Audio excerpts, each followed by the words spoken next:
He lives behind the wall, and if you peel it, he comes out. Welcome to Silent Screams Uncut, where nightmares don't stay behind the wallpaper. Tonight, we bring you The Man Behind the Wallpaper. Chapter 1. The House on Lantern Drive. People claim certain houses hold remnants of their history.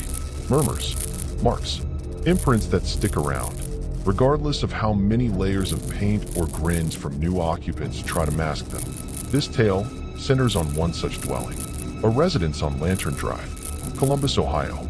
Summer of 1997. That's when the Eberly family moved in. Mike, the dad, an electrical engineer with a gentle voice and weary eyes. Susan, his spouse, a part-time nurse and full-time mom. And their kid, 5-year-old Jamie, the reserved one. They wanted a new beginning. Lower-cost housing, less racket, a secure area.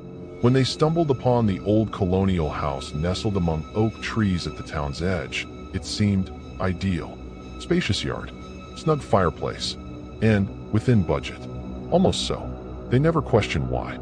They should have. The house had aged, built in the 1920s. Floors groaned as if always sighing. Wallpaper curled at the edges. But the agent grinned and said, "Just surface issues. Needs a bit of care." The first night passed. Boxes everywhere. Jamie darted from room to room, his small steps reverberating through the empty halls. Susan chose the biggest bedroom on the upper floor for Jamie. The room boasted tall ceilings, an aged heating unit, and wall coverings. A faded green design with twisting plants worn by years. The pattern wrapped all 4 walls. It stuck oddly close, as if it kept something inside. That evening, after food, joy, and weariness, Jamie called from his room. "Mom, someone's behind the wall." Susan laughed, sleepy. "Sweetie, you mean in your dream?" "No, he's there, behind the wallpaper." I watched his hand move. Susan planted a kiss on his brow. "Too much TV. Now sleep." She flicked the switch, plunging the room into darkness. The corner of the wallpaper curled up, unnoticed by her. Something lurked behind it, observing her every move. Chapter 2. Drawings and Whispers. Jamie stayed silent the following day. His quietness seemed unusual.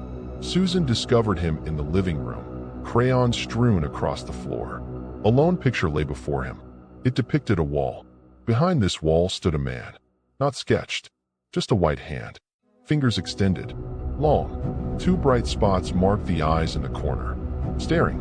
"Jamie, who's this person?" Jamie kept his gaze down. He murmured, "The man hiding behind the wallpaper." Mike brushed off Susan's concerns. "He's just being creative.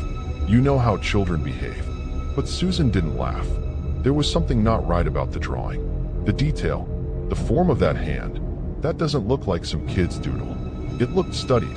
When Susan went upstairs to see whether Jamie was ready for bed that night, she stopped.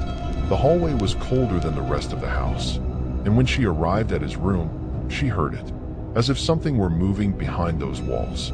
She opened the door. Jamie was awake, sitting on his bed, eyes wide.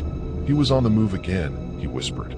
Susan checked behind the curtains, under the bed, opened the closet. Nothing. She touched the wallpaper. It felt warm, damp, like breath. She pulled her hand back. "Maybe the walls are paper thin," Mike said later. "It's just the pipes or the wind. These old houses make sounds." But it wasn't the pipes. Pipes don't whisper your name. 2 nights later, Susan dreamed. She was in Jamie's room, except everything was black and white. The wallpaper was peeling back in waves, revealing something dark behind it, like skin or wet fabric. She stepped closer. The wall pulsed. She stretched out, and at the very tip of her fingers, a hand burst through, pale, veiny, with 6 fingers. She woke up gasping. It was 3:13 a.m., and a gentle tap sounded from the wall behind her. The morning after, Jamie's room is different. Half the wallpaper had peeled off the back wall. Not torn, not ripped, just slowly unrolled, as if it had something to show. Behind it, there were marks. Not paint, not rot, scratches, fingernail marks. One word, inscribed time and time again. "Let me out." Chapter 3. The House That Ate Families. Susan could not shake the feeling something was off. She began digging into the history of the old colonial on Lantern Drive. Amid dusty filing cabinets and brittle newspapers in the town library, she had stumbled across a dark past. The house was constructed in 1923 by a man named Henry Caldwell. Henry was a recluse. His neighbors muttered that he was strange. The house was his sanctuary, but refuge was to become that sanctuary a tomb. In 1931, the Caldwell family disappeared without a trace. The yellowed headline read, "Police enter the house to find it empty, but have a look at the walls, covered in peeling wallpaper and strange scratch marks, like something trying to get out." Susan's heart pounded. She flipped through more reports. There had been a few families who lived there since, but none had lasted long. They all left or disappeared. Residents called it the house that ate families. Back home, Susan told Mike, "We have to leave now." Mike was skeptical. "It's just stories, Susan. We can't run from shadows." But Jamie, he was changing. That very night, Jamie whispered to Krotzmar again within the soundproof walls of his bed. "The man is sad. He's trapped." Susan held her breath. "What does he want?" Jamie looked scared. "He wants us to help him, but we'll piss him off if we try."